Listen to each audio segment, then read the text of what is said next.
साल 1833 जब कबीला बनी आस के लोग आज जहां दुबई है यहां आकर रहना शुरू हो गए, उस वक्त ये जगह मुकम्मल रेगिस्तान थी और ये अबू धाबी के कंट्रोल में था। दुबई इस वक्त मच्छरों का एक गांव कहलाता था। 1894 में कुछ ताजिर दुबई में बसना शुरू हो गए क्योंकि यहाँ ताजिरों पर टैक्स बहुत कम था। मगर दुबई में अभी भी मछलियां पकड़ने के अलावा कोई खास काम नहीं होता था।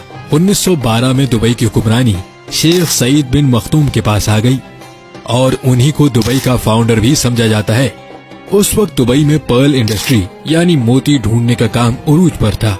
दुबई की इकोनॉमी उस काम से आगे बढ़ रही थी, लेकिन दुबई अभी भी एक गांव ही कहलाता था।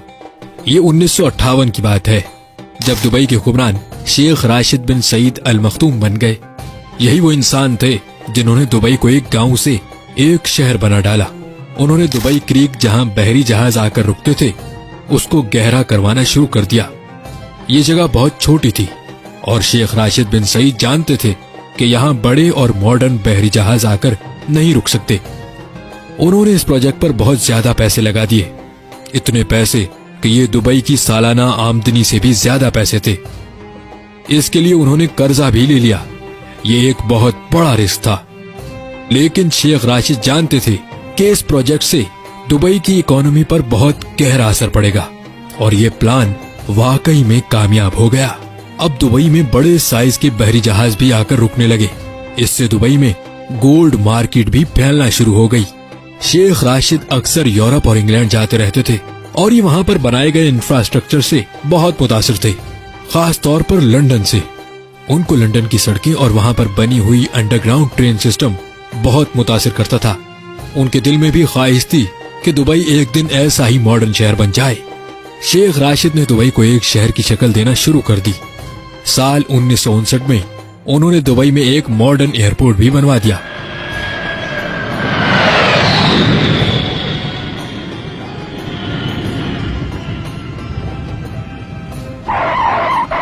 वो दुबई में बिजली की लाइंस, टेलीफोन सर्विसेज और पोर्ट्स वगैरह बनवा रहे थे।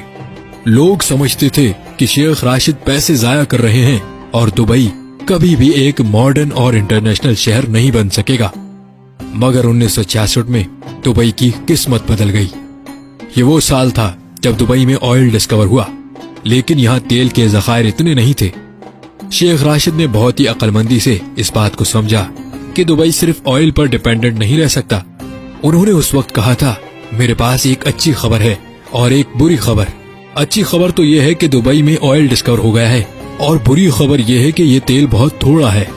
इसीलिए उन्होंने ये तेल का इस्तेमाल करके दुबई में दूसरे प्रोजेक्ट्स बनाना शुरू कर दिए। उन्होंने दुनिया भर से बड़े बड़े इंजीनियर्स और आर्किटेक्चर्स को बुलवाकर दुबई को मजीद तामीर करवाना शुरू कर दिया। जैसा कि 1979 में दुबई में एक ऊंची बिल्डिंग बनाई गई, ऐसे कई प्रोजेक्ट्स दुबई में शुरू हो रहे थे। 1981 में शेख राशिद इस दुनिया से चले गए। अब जो दुबई के अमीर हैं शेख मोहम्मद बिन राशिद बिन अल मखदूम, ये उन्हीं के बेटे हैं। आज जो दुबई हम देखते हैं उसको बनाने में शेख राशिद का ही दिमाग है। उन्होंने दुबई में ऊंची ऊंची बिल्डिंग्स बनाना शुरू कर दी। फिर इस काम में भी एक मसला था। मसला ये था कि कच्ची मिट्टी पर इतनी बड़ी बिल्डिंग्स कैसे खड़ी की जाएं। मगर शेख मोहम्मद बिन राशिद ने उसका हल भी ढूंढ निकाला। शेख मोहम्मद बिन राशिद ने महसूस किया दुबई के अतराफ पहाड़ वी शेप में बने हुए हैं, यानी यहाँ जरूर कभी पानी मौजूद होगा जो पहाड़ों की शेप कटी हुई है। उन्होंने यहाँ ड्रिलिंग करवाई और वहाँ वाकई में पानी मौजूद था और यही पानी दुबई की ऊंची ऊंची बिल्डिंग्स खड़ा रखने में काम आया। जहाँ बाकी अरब ममालिक जो तेल की दौलत पर अपना मुल्क चलाते हैं, वहीं शेख मोहम्मद बिन राशिद जानते थे दुबई को तेल पर जिंदा नहीं रखा जा सकता।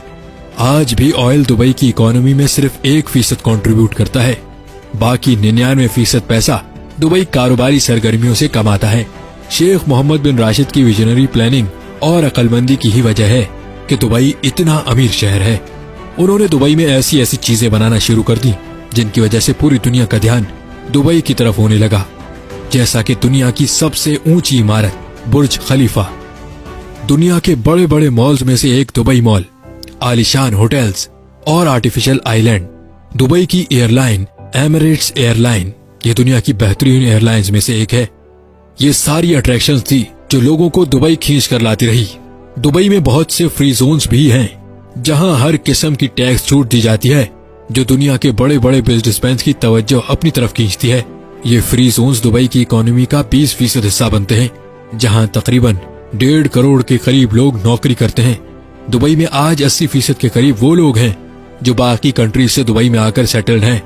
आज दुबई में वो लोग भी हैं जो मेहनत करके पैसे कमाकर अपने प्यारों को वापस घर पैसे भेजते हैं, और वो लोग भी हैं जिनके पास बहुत सा पैसा है। दुबई में हर वो सहूलत मौजूद है जो दुनिया के बड़े बड़े मिलियनर्स और बिलियनर्स को अपनी तरफ लाती है।